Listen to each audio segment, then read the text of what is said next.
What you're about to witness is not fiction. These are the stories that shook real lives, real cities, and real people. Moments where reality turned darker than any movie script ever could. Around the world, from America to Africa, from Europe to Asia, people have encountered things that defy logic, reason, and science. These accounts have been verified, documented, or witnessed, and yet they remain unexplained.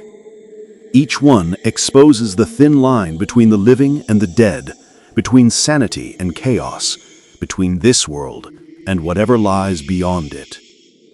So sit back, turn down the lights, and don't look away. Because tonight, you'll hear what most people wish they never did. Warning, these are the creepiest stories on YouTube.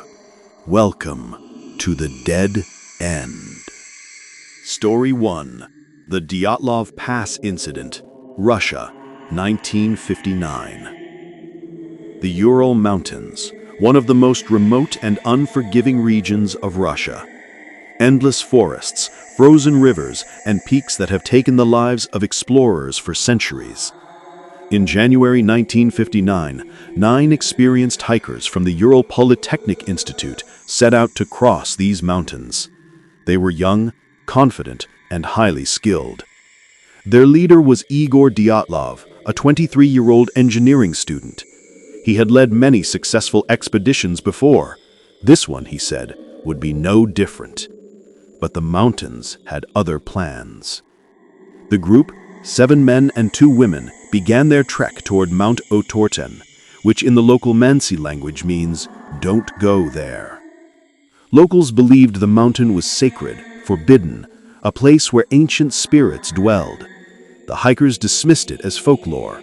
They carried maps, cameras, journals, and their best winter gear. Everything was recorded, every detail planned.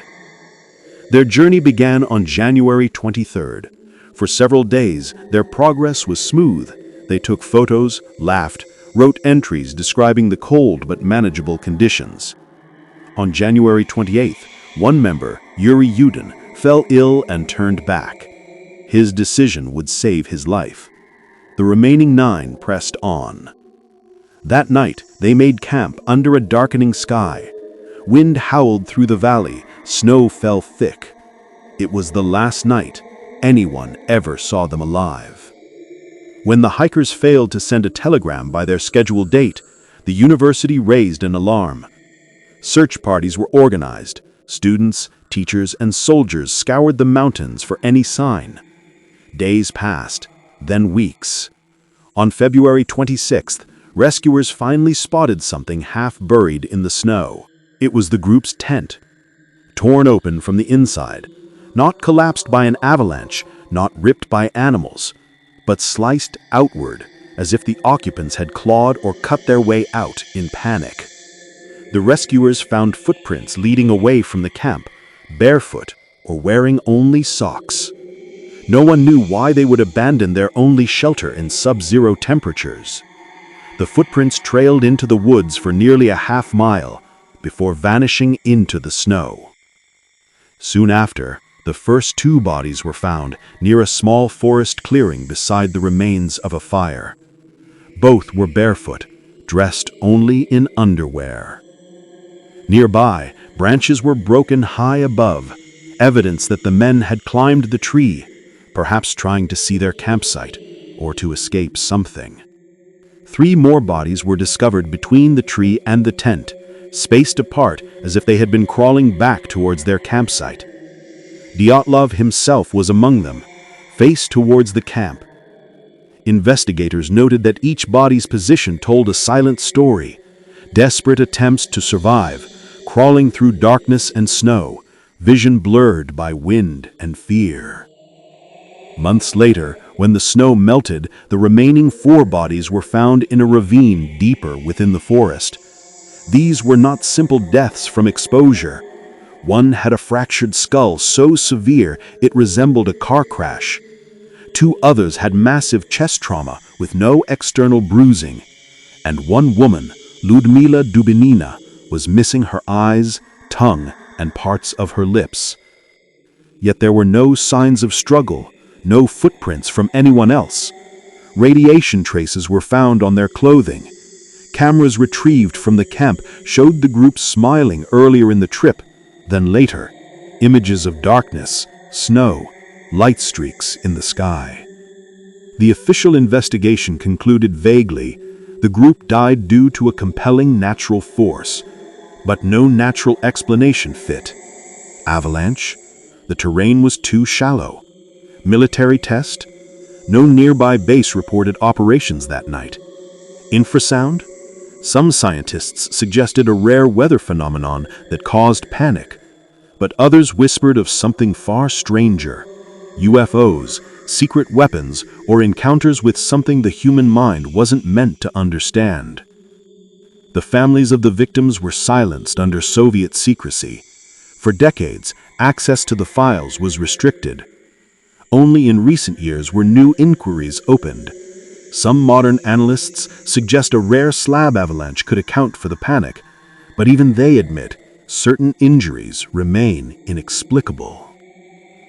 Today, the site of their last camp is known by one name: Dyatlov Pass. A memorial stands there now, a simple stone engraved with their names. The wind still howls across the snow the same way it did in 1959. Every year, experienced hikers retrace the group's final steps. Some report hearing whispers at night, like faint voices carried through the cold. Others say they feel watched, though no footprints ever appear nearby. In the end, no one truly knows what happened on that frozen slope. 9 bright young lives ended not by accident, but by something that drove them into the night, barefoot, terrified, and silent. The mountain still keeps its secret. This is the Dyatlov Pass incident, and it remains one of the darkest mysteries in human history. Story 2. The Aokigahara Forest, Japan. At the base of Japan's most famous mountain lies a place of quiet horror. To the locals, it is called Aokigahara, meaning the Sea of Trees. To the rest of the world, it is known by another name, one whispered in dread and fascination alike: the Suicide Forest. Stretching for nearly 30 square kilometers, Aokigahara is a labyrinth of dense, ancient woodland. The canopy overhead is so thick that sunlight barely touches the forest floor. Even the wind seems to die as it enters. The silence here is unnatural, a stillness so complete that one can hear their own heartbeat. It's this silence that gives the forest its reputation, and perhaps its power. The history of Aokigahara reaches back to Japanese mythology itself. In ancient times, the forest was believed to be haunted by yurei, restless spirits of the dead trapped between worlds. It was said that those who died in despair would be bound to the forest, forever wandering beneath its trees. Legends tell of ubasute, an old practice where the elderly or sick were abandoned in remote places to die, a form of ritual sacrifice during famine. Historians debate whether ubasute ever truly occurred in Aokigahara, but the belief alone has long been enough to curse the soil with death. Modern history only deepened the darkness. Since the 1950s, hundreds of bodies have been recovered here, victims of loneliness, despair, or something far less tangible. Japanese authorities stopped publishing official numbers decades ago, but locals know the truth. Every year, new remains are found. Some are recent, others have lain there for years, skeletal, wrapped in the same ropes that guided their final steps. The forest floor is littered with remnants of the lost, photographs, wallets, personal notes, even unopened food. Many tie plastic ribbons or ropes along their paths, hoping they can find their way back if they change their mind. Often, those ribbons simply end, abruptly, mid-trail, vanishing into the trees. Compasses fail here. The volcanic rock beneath Aokigahara is rich in iron, distorting magnetic fields and disorienting even experienced hikers. Step a few meters off the path and you lose all sense of direction. There is no sound of running water, no rustle of leaves, only the crunch of your own footsteps. It's easy to understand how someone could simply disappear. Park rangers patrol the forest daily. Their job is grim, to recover what remains. They carry whistles, not for calling help, but to alert the living that someone is near, to remind the lost that they are not yet gone. They speak of coming across tents in the distance, perfectly still, ropes hanging from branches nearby. Sometimes, they say, they hear faint singing from deep within the trees, but when they follow the sound, there's nothing there. At the edge of the forest stands a simple wooden sign. It reads, "Your life is a precious gift. Please think again. Please consult the police before you decide to die." Even here, words feel fragile. The forest does not judge, but it does not forgive either. Aokigahara's modern legend took root online, spreading across forums and documentaries. Explorers ventured in, armed with cameras, documenting what they found: abandoned camps, decayed shoes, the eerie quiet. Some never posted again. Others described sensations of being watched or sudden chills that followed them for days.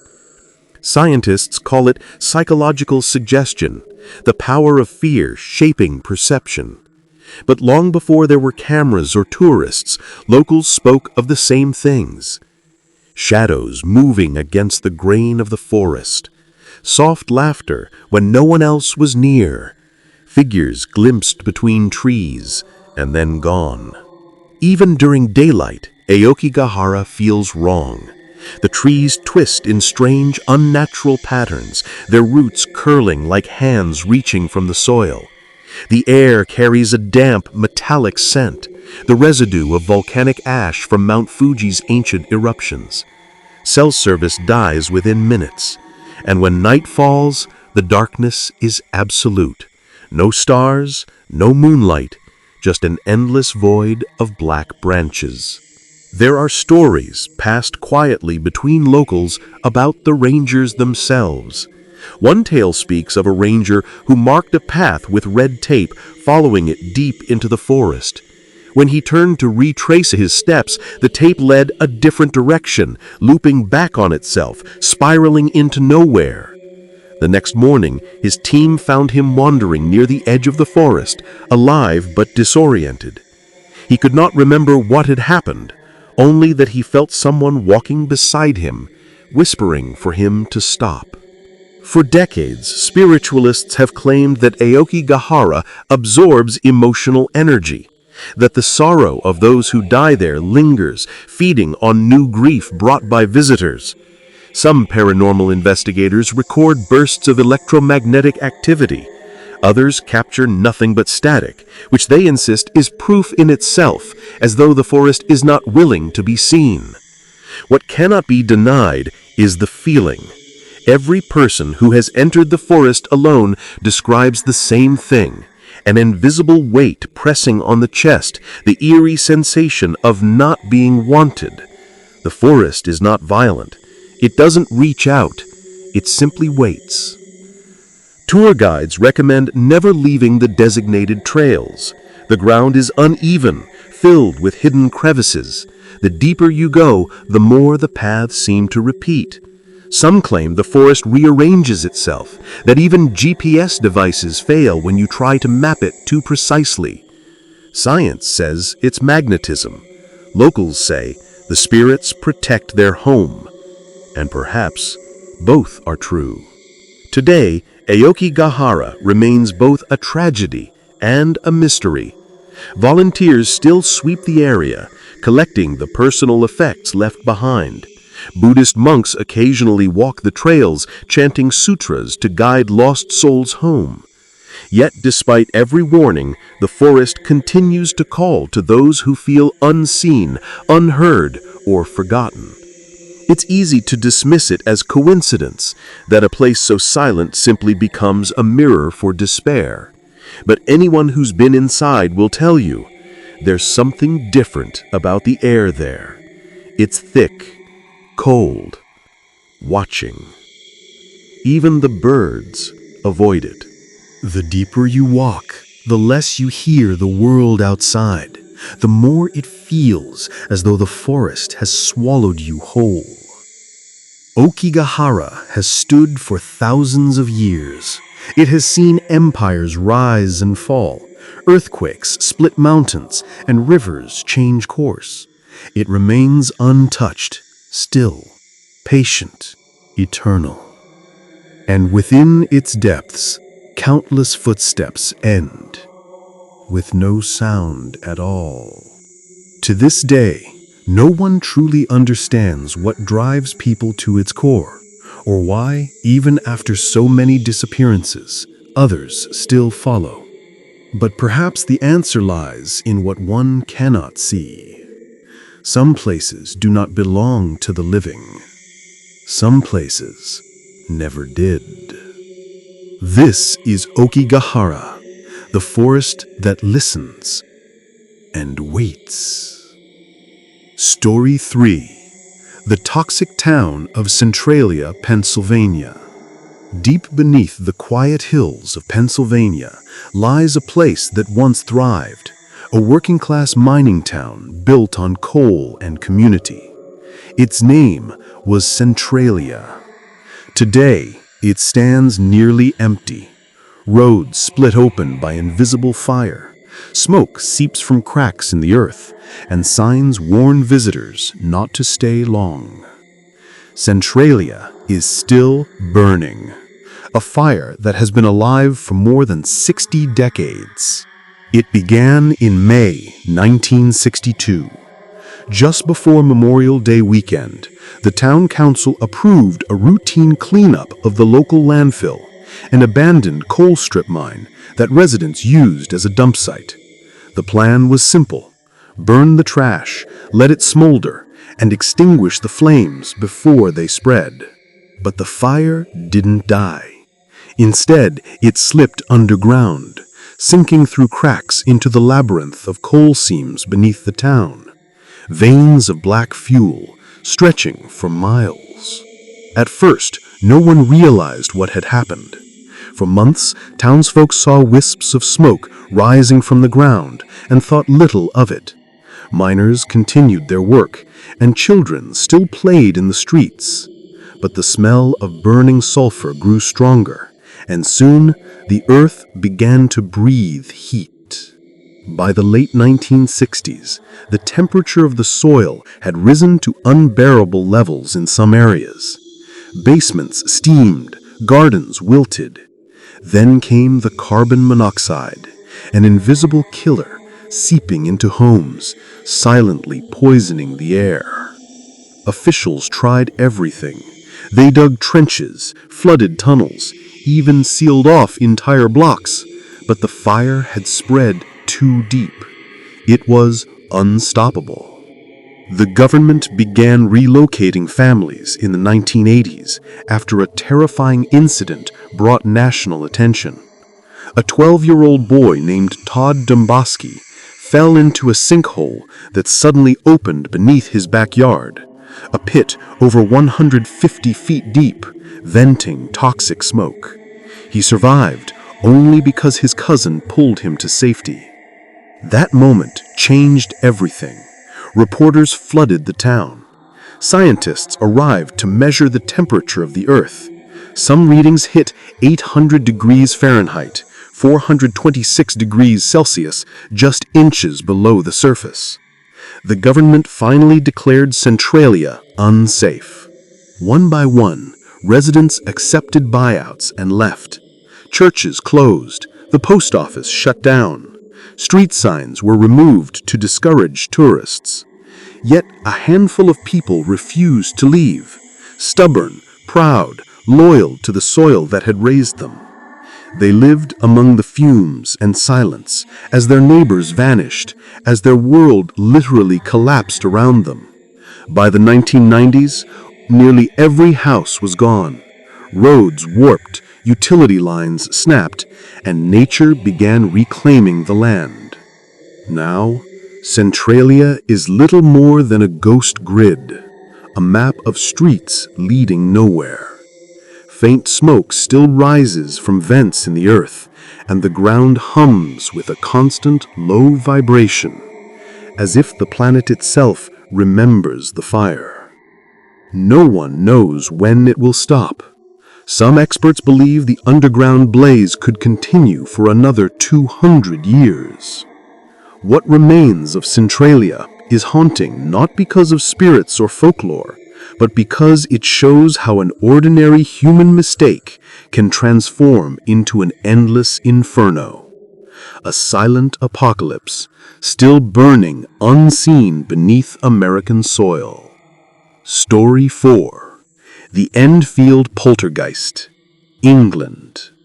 In the late 1970s, a modest council house in the quiet suburb of Enfield, North London, became the epicenter of one of the most infamous paranormal investigations in modern history. It began like many hauntings do, with sounds in the night, knocking, scratching, furniture shifting when no one was near it. The house, 284 Green Street, belonged to Peggy Hodgson, a single mother raising 4 children. They were ordinary, working-class people, but by August 1977, their lives would be consumed by something far from ordinary. The disturbances began in the girl's bedroom. Janet, the middle child, was the first to notice strange vibrations in her bed at night. Toys began to move on their own, and furniture seemed to slide across the floor without human touch. At first, Peggy thought her children were playing pranks, until she saw a heavy chest of drawers move several feet by itself, resisting her attempts to push it back. Soon, the activity escalated.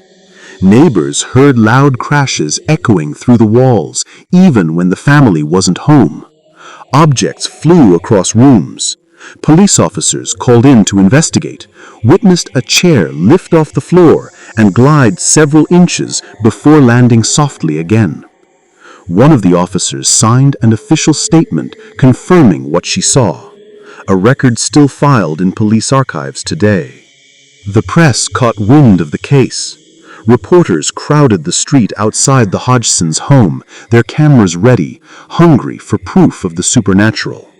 That's when the Society for Psychical Research sent 2 investigators, Maurice Gross and Guy Lyon Playfair. They would spend months documenting the phenomena that followed. Tapes recorded knocks that answered questions intelligently, voices that growled from nowhere, and sudden temperature drops that left frost on furniture. At the center of it all was Janet, just 11 years old, often caught in the storm of whatever was haunting the house. Witnesses claimed she would levitate, her small body rising from her bed in front of multiple observers. Photographs captured her mid-air, mouth open, eyes wide. Skeptics said she was jumping, but those who saw it firsthand swore the movement was unnatural, as if some unseen force had lifted her effortlessly. Then came the voice. A gravelly, guttural tone began speaking through Janet, saying things an 11-year-old could never know.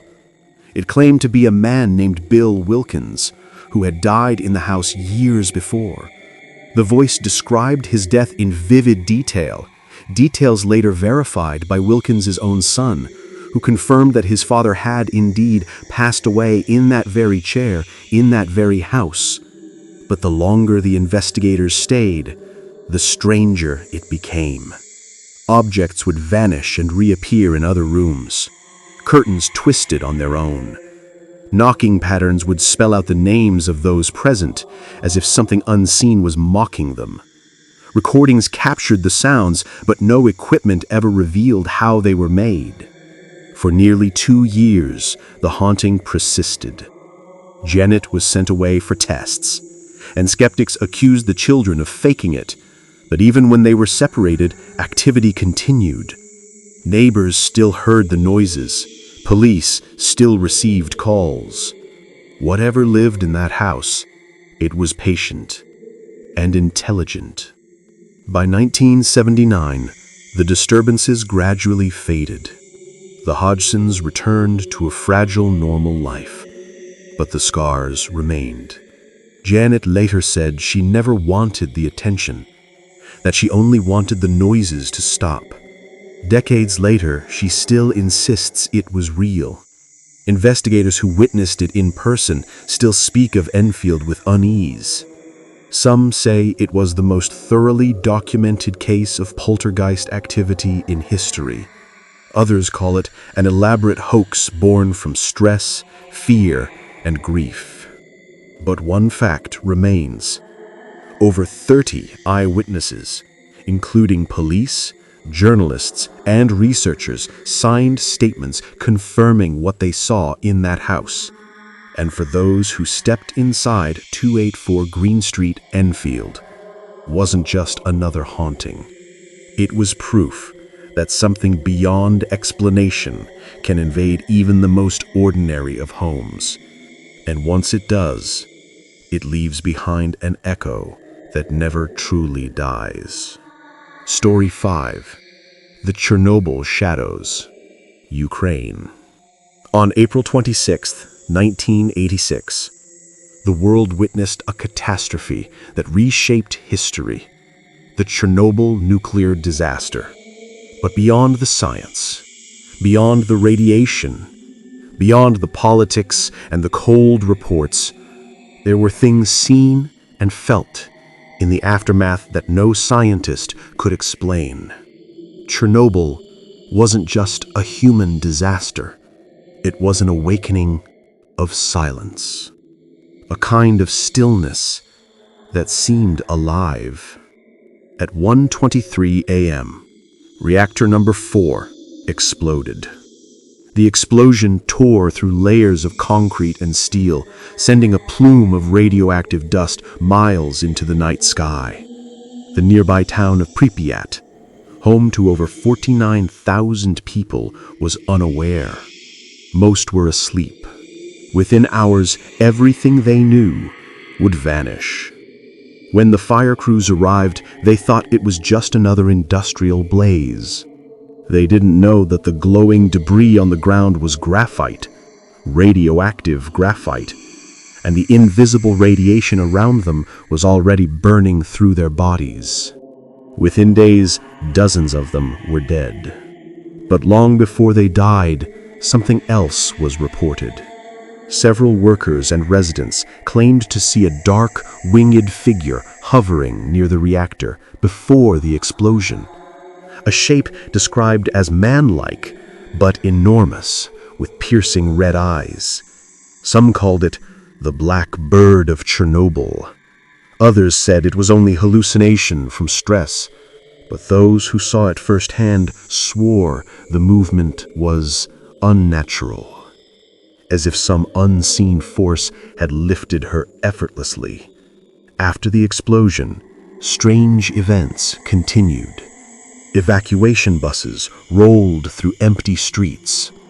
Dogs barked at the sky. Abandoned amusement parks creaked in the wind.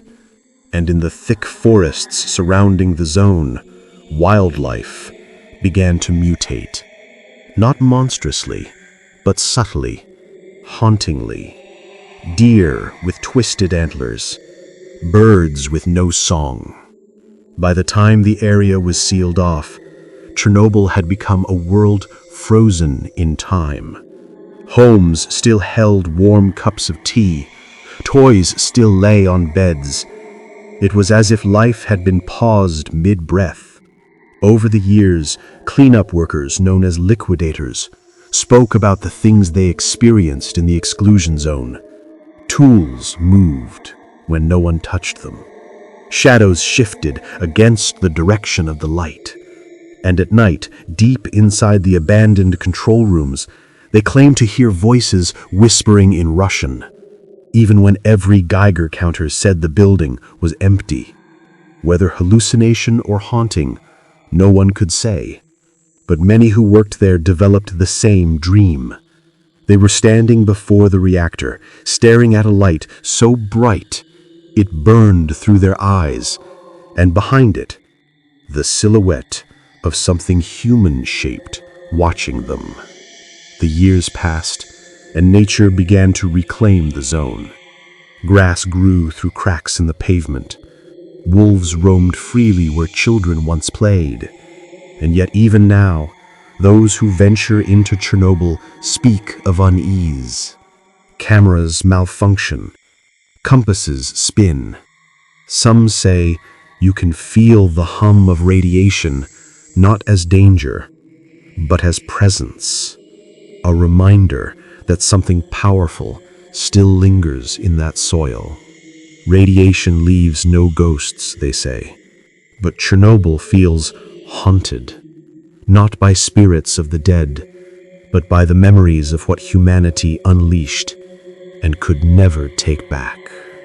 In the ruins of Reactor 4, beneath layers of steel and concrete, the molten remains of the core, the elephant's foot, still glow faintly. Even decades later, standing near it for minutes could mean death. And yet deep inside that lethal silence, sensors sometimes pick up unexplained electrical surges, brief flickers, as if something beneath the sarcophagus still remembers the night it died. Chernobyl isn't just a tragedy frozen in time. It's a scar that breathes. And for those who enter the zone, there's a sense that the land itself watches, quiet, waiting, alive. Before we move to the creepiest chapters, if you're still following up, kindly hit that subscription button and like this video. Story 6, The Village That Vanished, Hoer Verde, Brazil. In the heart of the Amazon rainforest lies a mystery few outside Brazil have ever heard of. The story of Hoer Verde, a village that simply ceased to exist. It was March 2023 when a group of Brazilian government officials entered the dense jungle to deliver supplies to a remote settlement. The trip was routine, and Hoer Verde was known to be small but lively, home to around 600 people, mostly farmers and traders. When the officials arrived, they found the village eerily silent. No smoke rose from the chimneys. No dogs barked. The air carried no sound of life. They called out, but there was no answer. The entire population had disappeared. The home stood perfectly intact. Plates of half-eaten food sat on wooden tables. Tools were still laid out as if workers had only just stepped away. Even the schoolroom was untouched, except for a single blackboard at the front. Scrawled across it in large chalk letters were 4 words: "There is no salvation." The investigators searched every building, every path. No signs of struggle, no bodies, no tracks. It was as though 600 people had walked into the jungle and evaporated. The story might sound like folklore, but Brazilian military records and regional archives still mention the incident. Brief, unexplained, and hauntingly incomplete. The surrounding forest was combed for weeks. No mass graves, no survivors. Only whispers from neighboring tribes who claimed they'd seen strange lights above the tree line on the night the villagers vanished. Some described sounds, thunder with no rain, and a sudden wind that left the trees bent in one direction. Decades later, explorers and journalists attempted to locate Hoer Verde again, but the jungle had reclaimed it. The coordinates no longer matched any visible settlement. The river nearby had shifted course, and what had once been paths were now swallowed by vines and roots. Those who have gone searching speak of hearing faint sounds, the echo of distant conversation, the ring of a bell, or the cry of a child carried on the wind, though no one is there. The deeper they go, the more they feel watched, as though the forest itself remembers what happened and wants to keep the secret buried. Some theorists blame bandits or insurgents, saying the village was evacuated by force and hidden to cover political tension of the time. Others whisper about cult activity or a disease that wiped out the population overnight. But the most chilling theory comes from a handful of researchers who analyzed reports of light phenomena and magnetic fluctuations in the area. They suggest that Hoer Verde may have stood atop one of the Earth's magnetic anomalies, a region where natural forces can distort compasses, sound, and possibly perception. If that's true, the night the villagers vanished could have been more than disappearance. It might have been erasure. To this day, no remains have ever been found. No definitive explanation exists. Hoer Verde has no descendants, no survivors, no graves. Only a name whispered by explorers who swear the place once existed and that it felt wrong. When asked what they felt standing in the heart of where the town once stood, one traveler described it best. They said it wasn't silence. It was like the forest was holding its breath. A century later, the Brazilian government lists Hoer Verde as a lost settlement. No map marks its location. And deep in the Amazon, the trees still grow over the empty foundations of homes that once were, hiding a secret no one has yet been able to uncover. Story 7. The Silent Town of Kuldhara, India. In the golden dunes of Rajasthan, India, lies a ghost town frozen in time. Kuldhara, a place so desolate that even the wind seems to whisper caution. The sand has swallowed its streets, its stone houses crumble under the desert sun, and yet the air feels heavy, as if burdened by something unseen. The story begins more than 2 centuries ago. Kuldhara was once a prosperous village, home to the Paliwal Brahmins, a community known for their intelligence, trade, and strict sense of honor.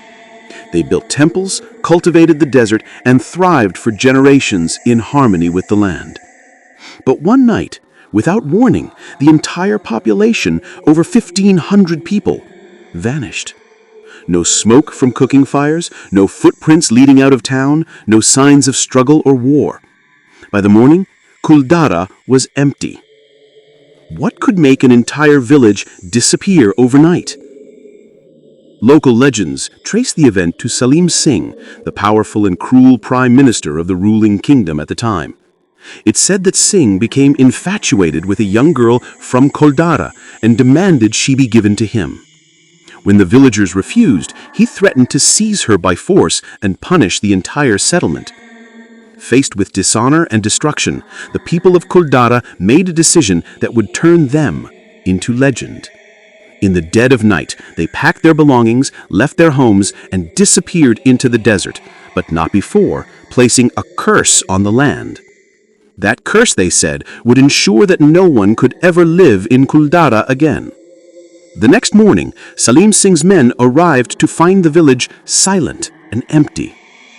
He ordered settlers to repopulate the area, but everyone who tried soon left, claiming to hear footsteps in the sand, whispers behind their backs, and the sound of unseen hands moving stones in the night.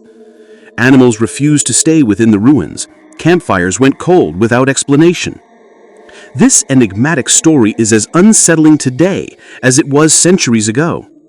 Motives debated, disrupted trade routes, a fear of further persecution, but none fully explain the total disappearance. Centuries passed. The desert buried most of the paths leading to Kuldhara, but the legend grew. Even the local government eventually declared the site off-limits for settlement. Archaeologists found the remains of houses, wells, and temples, all perfectly preserved, as if time itself had stopped when the villagers left. But they found no trace of where those people went. No bones, no artifacts, no secondary settlement. Visitors to Kuldhara today describe the same sensation upon entering. The air changes, thicker, quieter. Sound feels swallowed. Even the desert winds soften as though the dunes themselves are listening.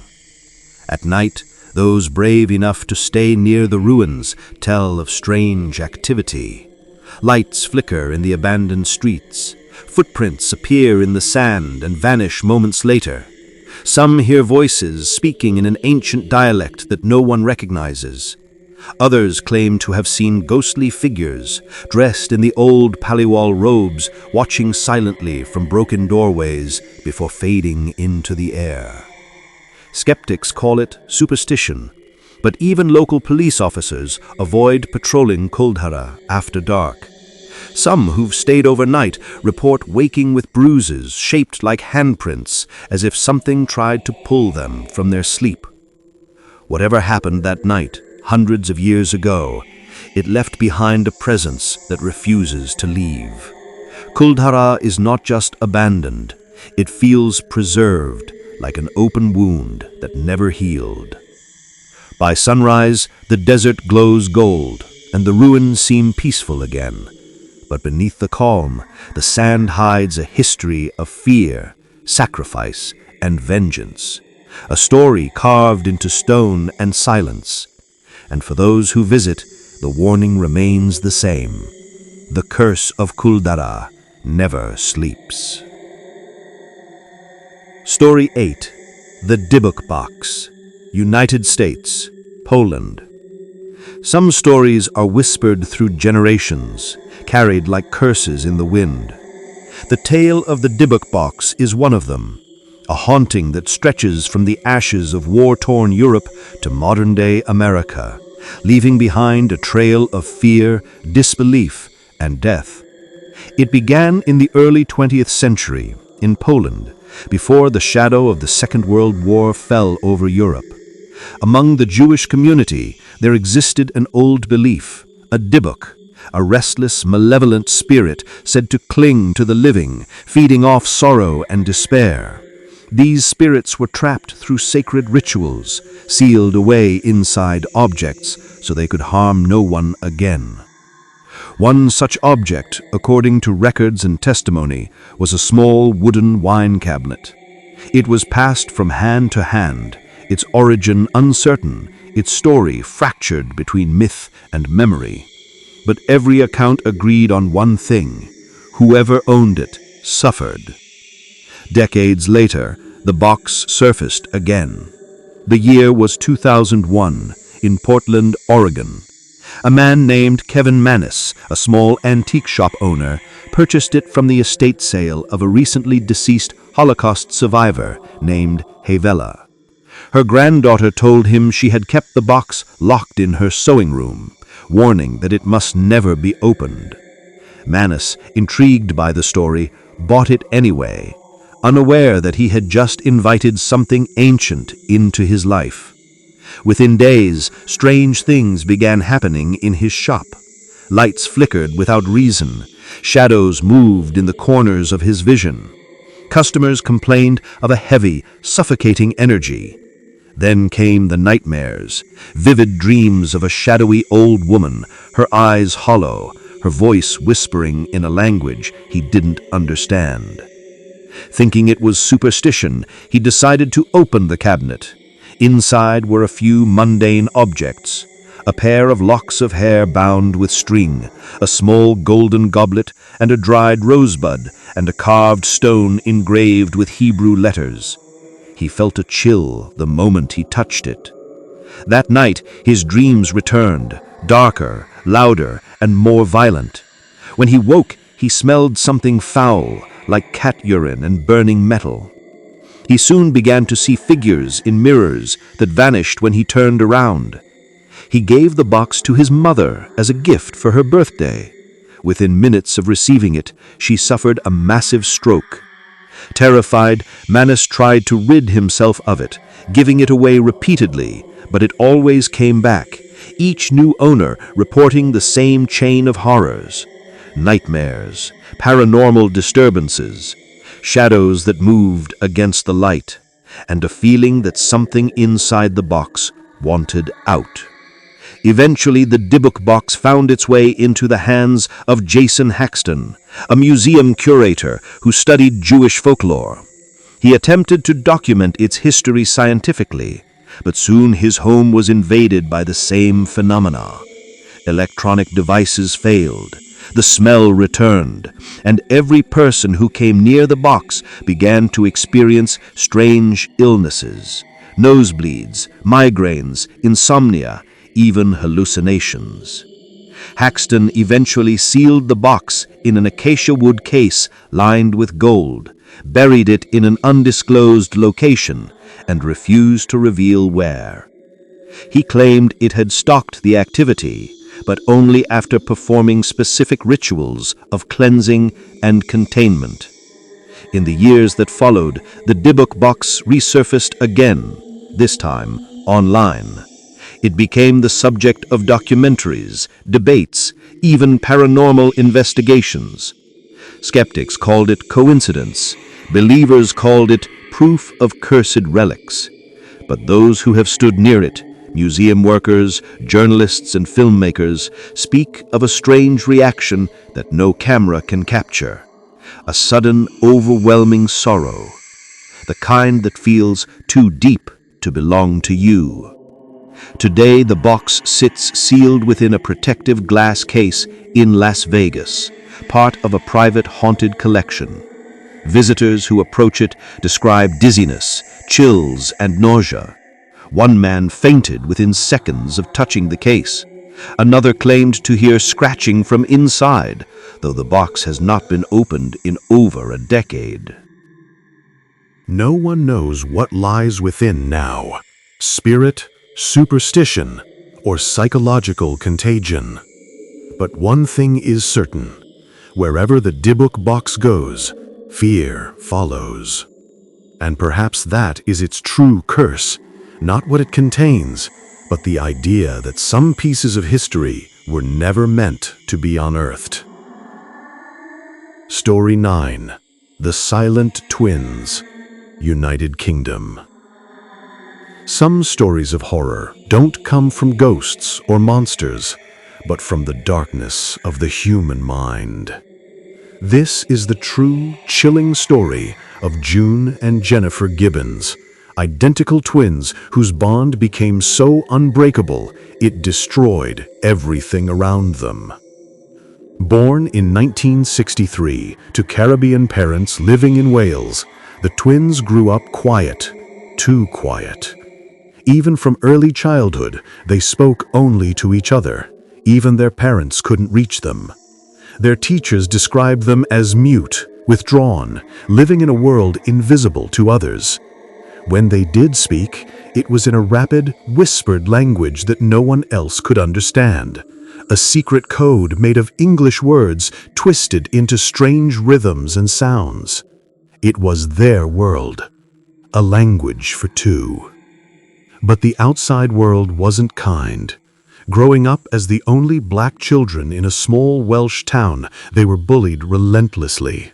Their silence made them targets. Their isolation grew deeper. By their teenage years, the twins had withdrawn completely, locking themselves in their bedroom for hours, mirroring each other's movements, expressions, and gestures. They'd eat at the same time, sleep at the same time, even breathe in rhythm. When one turned her head, the other followed, perfectly synchronized, like reflections trapped in a mirror. Their parents tried therapy, schools, even religious intervention, but nothing worked. The twins refused to separate. Then came the diaries. June and Jennifer began keeping journals, writing obsessively about their thoughts, their hatred, their love, their jealousy, and their secret world of imagination. They invented characters, stories, and fantasies that blurred into reality. In those pages, a disturbing picture emerged. Each girl saw the other as both her best friend and her enemy. Jennifer wrote, "We have become fatal enemies in each other's eyes. We feel the strange power. I am in awe of her. I know she is my shadow." June wrote, "She is not my sister. She is my curse." By the early 1980s, the twins' behavior turned darker.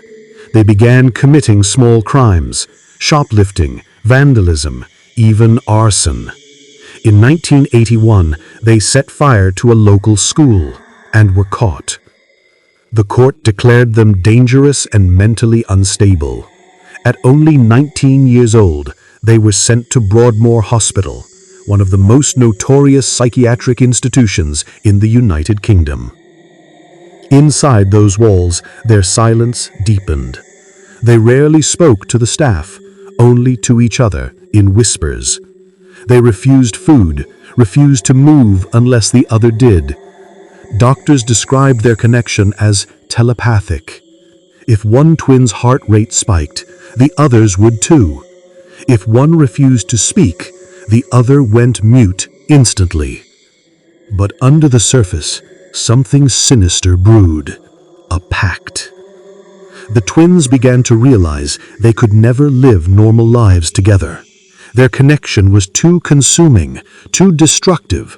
So, according to June's later testimony, Jennifer whispered one night, "One of us has to die so the other can live." No one took it seriously until 1993. After 12 years locked away, the twins were finally approved to transfer to a lower security facility. During the transport, Jennifer suddenly slumped over in the van. Her pulse slowed, her eyes glazed. She whispered only one thing: "At last, free." By the time they reached the new hospital, Jennifer was dead. No poison, no drugs, no visible cause of death. Doctors ruled it a sudden inflammation of the heart, a rare spontaneous condition that made no medical sense. June was devastated, but strangely relieved. She told reporters later, "We had decided it had to be done." After Jennifer's death, June began to speak normally. She rejoined society, found work, and lived quietly. She never married, never had children, but she often visited her sister's grave, speaking to her softly, as if she were still listening. To this day, no one understands how Jennifer died. Some say her heart simply gave up, bound too tightly to her twins' will. Others believe it was something darker, a psychic bond so powerful it transcended death. The story of the silent twins remains one of the most haunting psychological mysteries in modern history. A chilling reminder that sometimes the scariest prison is not made of walls, but of the human mind itself. Story 10. The Death of Elisa Lam, United States. In early 2013, the city of Los Angeles became the stage for one of the most disturbing mysteries of the modern era. It wasn't the crime itself that terrified people. It was how it happened. The story begins with Elisa Lam, a 21-year-old Canadian student traveling alone through California. She was bright, curious, and full of energy, often posting online about her trip. In late January, she checked into the Cecil Hotel, a cheap but infamous building in downtown LA known for its dark history. The Cecil wasn't just any hotel. For decades, it had been a resting place for criminals, addicts, and lost souls. Serial killers like Richard Ramirez, the Night Stalker, had once lived there. Guests had jumped to their deaths from its windows. Many never checked out. But Elisa didn't know that. She booked her room, unpacked, and began exploring Los Angeles, sharing photos and diary entries like any other traveler. Until one night, she vanished. On January 31st, 2013, Elisa's parents stopped hearing from her. They grew worried and contacted the LAPD. A full investigation began, but there was no trace. Her belongings were still in her room, her wallet untouched. Hotel staff remembered her as polite but odd, talking to herself, making sudden gestures, sometimes hiding behind furniture like she was afraid of something unseen. Days passed. The police searched the hotel, even brought in dogs. But Elisa Lam was gone. Then came the video. 2 weeks later, the LAPD released security footage from the hotel's elevator, taken on the night Elisa disappeared. The clip lasted 4 minutes. It showed Elisa entering the elevator alone. At first, she pressed multiple buttons, as if unsure where to go. Then she stepped to the corner, hiding, peeking out. She leaned forward, looking down the hallway, then darted back in, pressing more buttons rapidly. Then something strange happened. She stepped out of the elevator, cautiously, and began moving her hands in the air, as if talking to someone unseen. Her gestures were slow, deliberate, almost like a ritual. Her body language shifted between fear, confusion, and what looked like conversation. Then she vanished, walking out of frame, and the elevator doors, which had remained open the entire time, finally closed. That footage went viral. Millions watched it. Everyone had a theory: possession, psychosis, a stalker, or something supernatural. But none of it explained where Elisa Lam had gone. Weeks later, on February 19th, hotel guests began complaining about low water pressure. Some said the water from their taps had a strange taste. Maintenance workers climbed to the roof to check the water tanks. When one of them opened the hatch, he froze. Inside the dark, half-filled tank floated the naked body of Elisa Lam. The discovery sent shockwaves through the city. The police were baffled. The rooftop access was locked and alarmed. The tank itself was high, with heavy metal lids, almost impossible to reach without setting off alerts. And yet, there she was. No signs of struggle. No signs of assault. Her clothes were found floating beside her. The official autopsy listed the cause of death as accidental drowning. Toxicology reports found only traces of medication for her bipolar disorder. But the questions didn't stop. How did she get onto the roof? How did she climb a tank taller than her, open the heavy lid, and then somehow close it behind her? Why was the elevator behaving so strangely in the footage? And why, weeks before, had Elisa written about feeling followed by something she couldn't see in her online blog? The internet exploded with speculation. Some believed she suffered a psychotic episode and accidentally drowned herself. Others were convinced something supernatural was involved, pointing to eerie coincidences, like the hotel's history of death and the fact that a tuberculosis outbreak near the Cecil happened shortly after her death, with a test kit named Lam Elisa. Paranormal investigators claimed the hotel was cursed. Skeptics said it was coincidence and tragedy, nothing more. But for those who watched that elevator footage, logic wasn't enough. Her movements didn't look random. Her fear seemed directed at something. And no one has ever identified what or who she was reacting to.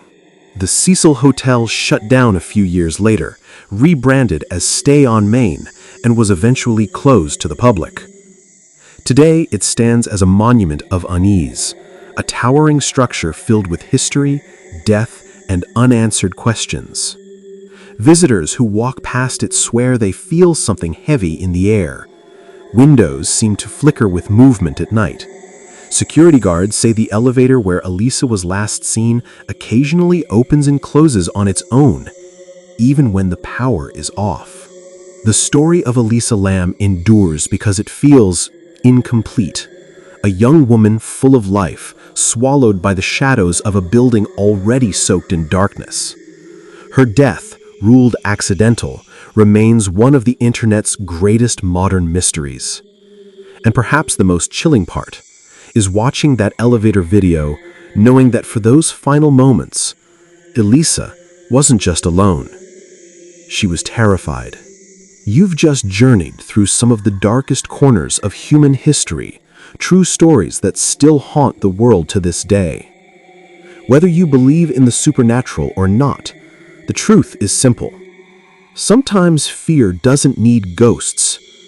It only needs us. These stories are reminders that evil doesn't always wear a face.